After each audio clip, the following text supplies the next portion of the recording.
Good morning everyone. आज अपन the work of glacier के बारे में अध्ययन करेंगे। The work of glacier topography क्या है। पहले अपन ने पढ़ा पिछले अध्याय में the work of the wind topography के बारे में पढ़ा, उसकी स्थलाकृतियाँ पढ़ी और उसके पवन के 3 कार्य कौन कौन से हैं उसके बारे में पढ़ा। और आज अपन पढ़ेंगे कि ग्लेशियर में देखेंगे कि सामान्य परिचय इसका, अपरदनात्मक कार्य, विवादास्पद हिमनद का यद्यपि स्थलाकृतिक सर्जन में पर्याप्त महत्व, हिमनद हिम समूह जो कि हिम क्षेत्र से गुरुत्व के कारण प्रवाहित होते हैं और हिम क्षेत्र की निचली सीमा को हम हिम रेखा कहते हैं। इसके ऊपर वर्ष भर हिम आवरण रहता है। इसमें देखेंगे कि हिमनद के प्रकार कौन कौन से प्रकार हो सकते हैं। तो इसमें है हिमटोपियाँ, बड़े बड़े लघु महाद्वीप, ये हिमनद, पर्वत चोटियों पर स्थित हिम चादर हिमनद जब निचले ढालों पर सरके तो वहाँ पे हिमनद 50,000 किलोमीटर में फैली गुंबदाकार हिम चादर तथा इससे कम हिमपिंड और इसे टोपी तथा इनके केंद्रीय भाग को हम हिम गुंबद भी कह सकते हैं। फर्स्ट में देखा आपने हिमटोपिया। सेकंड में महाद्वीपीय हिमनद, जब किसी क्षेत्र में एक साथ विशाल हिमनद का विकास हो तो महाद्वीपीय हिमनद का विकास वर्तमान ग्रीनलैंड, आर्कटिक तो के अंदर ये महाद्वीपीय हिमनद विशाल काय रूप में पाए जाते हैं। हिम पर्वत और हिम घाटी हिमनद ऊंचे स्थलों पर स्थित हिम टोपी गुंबद के कारण नीचे सरक आए, इसे पर्वतीय हिम घाटी कहा जाता है। अल्पाइन हिमनद भी इसको सर्वप्रथम आल्पस पर्वतों में इस प्रकार के उदाहरण आपको देखने को मिल सकते हैं। गिरिपद हिमनद, जब पर्वतीय भाग से कई घाटी हिमनद उतरकर पर्वत के आधार तल पर एक दूसरे में मिल जाते हैं तो इसको आप गिरिपद हिमनद कहते हैं। अब देखेंगे कि हिमालय पर्वत के हिमनद कौन कौन से हैं। Rupal 16 kilometre, Panmah 27 kilometre, Rimo 40 kilometre, हिमासी, हिस्पार, काराकोरम 60.8 किलोमीटर, बाल्टारो 58 किलोमीटर, सासाइनी 58.4 किलोमीटर। और हिमनद के अपरदनात्मक कार्य कौन कौन से। अपरदन का एक प्रभावशाली कारक कुछ सीमा तक रक्षक भी है। अपरदन के सामान्य रूप हैं अपघर्षण है और उत्पाटन। और अपरदनात्मक स्थल रूप में आपका विस्फेट घाटी हिमनद के प्रभाव मार्ग किनारे तल सपाट और चौरस इसमें पाई जाती है। लटकती घाटी, क्वेश्चन इसमें आप पूछते हैं कि जब हिमनद की मुख्य घाटी के तल में उसमें मिलने वाले सहायक घाटियों के तल अधिक ऊंचे होते हैं तो सहायक घाटियाँ मुख्य घाटियों में पर लटकती हुई प्रतीत होती है। इसी कारण इसे उन्हें लटकती घाटियाँ या निलंबित या बहरीय लंबी घाटियाँ भी कहते हैं। 3 रूप हैं।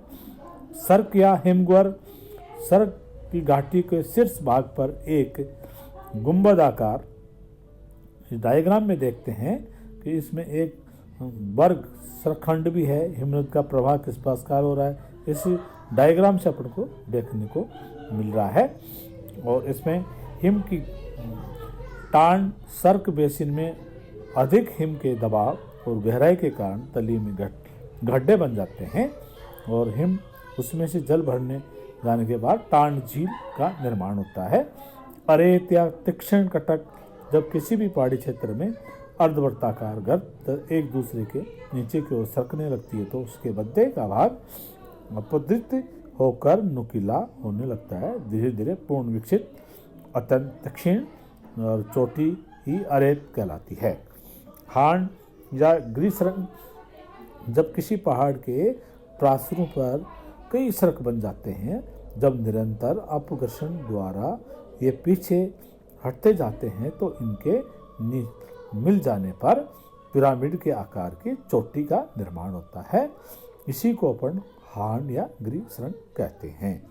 नूना तक विस्तृत हिम क्षेत्रों हिम नदों के मध्य टीले जो चारों तरफ से बर्फ से घिरे हुए होते हैं नूना तक कहलाते हैं। इन्हें हिमालयांतर द्वीप भी कहा जाता है। सुरंग पुच्छ डायग्राम में देखते हैं तो इसमें देखते हैं कि हिम प्रभावित स्थल भाग में बेसाल्ट ज्वालामुखी पलंग ऊपर गार्ड के निचले तक रहता है और जिसके ऊपर हिमनद आता रहता है। इसी प्रकार ऊपर के भाग में मुलायम पट्टी का पर्दन हो जाता है, तो इसे पार कर जब दूसरी ओर उतरने लगता है तो इसका कम अपरदन होता है। इस बेसाल्ट या प्लग के ऊंचे उठे भाग को सुरंग और पीछे क्रम अपतित भाग को पुच्छ कहते हैं। भेड़ पीठ सैल रास मुटाने हिमनद के मार्ग में अवरोध के रूप में आए कठोर टीले जिन्हें अपरदित कर हिमनद अपना मार्ग बढ़ाने का प्रयास करता है, जिससे इनका ऊपरी भाग चिकना और ढालू हो जाता है। इन्हीं को अपन भेड़ पीठ सैल कहते हैं। हिमसोपान घाटी हिमनद द्वारा उत्पन्न स्थलाकृति वर्ताकार स्वरूप के कारण इसे दैत्याकार सोपान भी कहा जाता है। लंबाई के कई मीटर से किलोमीटर तक होती है। सोपानों के साथ ये झीलें भी सीढ़ीनुमा होती है। ये हिमालयों पेराई की एक प्रकार हिमालय में पाई जाती है। फ्योर्ड उच्च अक्षांशों के जल में जलमग्न हिमानदी घाटियों के फ्योर्ड तट रेखा एक प्रकार का फ्योर्ड तट है, हिमनद कहा जाता है इसको।